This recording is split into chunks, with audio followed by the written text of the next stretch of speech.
No good deed goes unpunished, they say. Wanted to give Frilly Fringes a week off. Trained her up. She was fine. Track tonight is really loose. Now, Frilly Fringes chews at her jacks. She hits her jacks once in a while. Not a big deal. She doesn't pound them, but I could hear her when I scored her down chewing at them a little bit.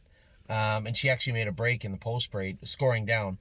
I pulled her back up when again she seemed okay, and the recall kind of, she came unglued a little bit in the recall. I hate that. I saw the horse run, I heard the guy yell, and I'm like, man, you don't gotta wait till the very last second to call the recall. I'm sure it's tough being a starter. He's trying to gauge his situation. Did the 1 run into the 9? I can't see. I'm the 2. I can't see behind me, but obviously he did, and they called the recall right at the start. We were getting away good. I pulled her up and let her walk for a second, and then she was okay in the mile. Went fast. She's not going to be out trotted. She was going to be second in 57 and 4. She probably would have trotted 58 and a piece.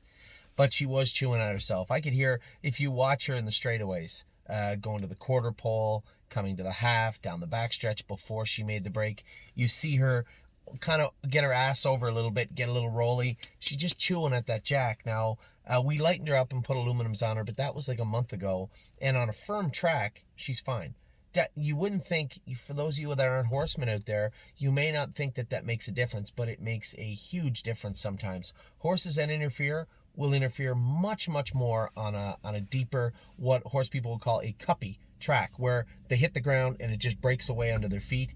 I could hear her coming to the half. And listen, Frilly Fringes can be a coward sometimes. I could hear her chewing at her knee boot, chewing at her jack. And down the backstretch, I'm just sitting there like, I'm not beating the horse on front. He looked like he was going to win pretty easy. But I'm second. I know I'm second. And as Roger, one of our clients, said, gee, she had second all sewn up. Horses rarely give a shit what you think or what I think they should do. She rolled off. She didn't know if she was going to be second. And I don't really think she cares if she was second. She rolled off just because she was done picking at herself. A horse, a deep horse that takes her work very seriously, would have been fine. But Frilly Fringes has always been suspected of being a little shallow. That is why we see a horse like One My Heart Hanover in the Stallion Series with a mark of 56 and her 4-1 in the maiden at Northfield Park. She's an okay horse. She's going to be a legit, decent horse. Probably non-winners a 1, non-winners a 2, and then we'll sell her. Truth be known. That's kind of what we've done with these types of horses, and nobody should be taken aback that I just said that. It's the truth. She's not a stake horse, and I know somebody said, well, not every horse is a stake horse. No, more horses aren't stake horses than are stake horses.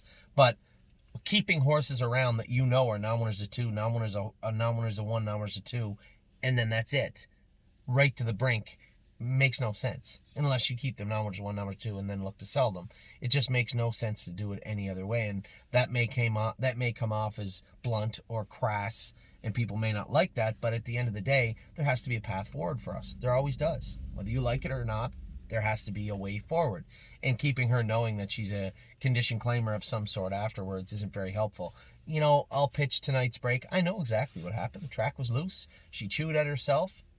And that's that. Maybe needs a little vet work done. We don't often do a whole lot of vet work on Frilly Fringes. We'll get a little vet work done on her and hopefully have a little firmer track next week. I don't really think a whole lot has to change other than that. She trotted fine the week before. 59, 2 minutes. Start getting around that 57, 58 range. Opening her up, stretching her out. Starts chewing at herself. So the obvious question many of you are asking out there, is there anything you can do for that? Not really. Not when they start getting up into their jacks. Sure, you can diamond their toe a little bit and do a little vet work. We're going to do all that. But at the end of the day, they have to want to do their work. It's the same training down. You got a great work ethic. You show me a horse with a good work ethic, and I'll show you a horse that can do some good for us. The horses, if you have a bad work ethic, you better be a good horse. You better be fast, because there's going to be a lot of horses out there that'll run you down. So, Frilly Fringes made a break tonight, just chewing at herself. Not really the end of the world. And then Compass Rose DC, back 5 days, I didn't want to race her tough. I could see leaving the gate what was happening. I didn't want to put her on the run in the first turn. I couldn't push through. 3 horses landed in front of me. My only hope was that Aaron Merriman was going to come first over, which I knew he wasn't. The horse on the front was a lock. The next 2 horses were decent horses. Either stay in and get shuffled back, or come first over, and I opted for the other. She didn't get raced very hard. She probably tried a 56 again. She's going to be a nice 4-year-old for us, but to think she's going to go out there and manhandle the likes of a horse that won the race, Jogging to the Bank, took a mark of 52-4 at this track and has, if I'm not mistaken, a world record, most definitely a track record here. So, not the trip I wanted. I gapped a little bit, hoping that nobody would be in a rush behind me, knowing what was taking place up front. I came slow. When I was trying to fish Aaron out, but at no point was there any choice. He was never coming out of the 3-hole. And what are you going to do? So Rosie ended up in the only spot I didn't want to be, would be first over. So it is what it is. She'll bounce back. She's tough as hell. She's always been tough that way. So Jogging to the Bank won't be in there next week. And I mean, at some point we'll probably send Rosie over to the Meadows to race there. She's got 6 wins, at least 1 if not 2 are at fairs. So she's got room to maneuver, and I really do think this filly will trot in 54, maybe here or at the Meadows. They go a big mile and I get drug up into a softening front end. Compass Rose DC will take a very good mark this year somewhere at some point. So those are the 2 we raced tonight. Obviously the big news is what's going on tomorrow. That is the drone. 8:30 in the morning. I had a number of people, a message, that ding you just heard was a message coming through. Hey, where's Twinkle in my eye? Twinkle in her eye. Where is Unbeatable Kemp?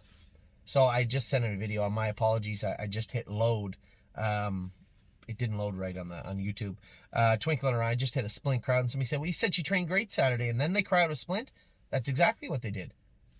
It's not the end of the world. A horse can train great, but knowing there's a splint there, knowing it's bothering them, and then not doing something about it is inviting trouble. So Johnny said she trained good, but she did have a splint. So a splint is just something that's popped out a little bit on the splint bone that's bothering them. What they do is they nitrogen freeze it, kind of kill the nerve endings on that, and put it to sleep. But the good news is there's no downtime for that. Now, there is tomorrow. I didn't want to go back tomorrow, 1.25 miles, but Johnny is taking her to Mohawk on Saturday, so she won't miss any fast miles. Unbeatable Kemp, same thing. Big splint left front. His was only done Monday, so he'll miss Wednesday's training. We'll get him trained up slow Saturday and back behind the gate the following Wednesday. No issues there. So tune in tomorrow. We have 24 going at Tamiko Training Center and 20 here in Ohio at Northfield Park. So that is it. What do we got on tomorrow? Tomorrow we have the 3 horses in Indiana. We have War We Welcome at the Meadows in the afternoon. And we have, who do we have in here? We have 2 or 3 horses in here tomorrow night too. So a busy day for the stable tomorrow. Can't wait to see it. Oh, we also have horses racing somewhere else, do we not? Yes. So Admirable's racing in Saratoga. So big day tomorrow for the stable. We're definitely racing in at least 4 states. New York, Pennsylvania, Ohio, and Indiana tomorrow. 4 states, obviously 4 racetracks, a big day for us. Tune in. Drone tomorrow morning. We got a double feature for you.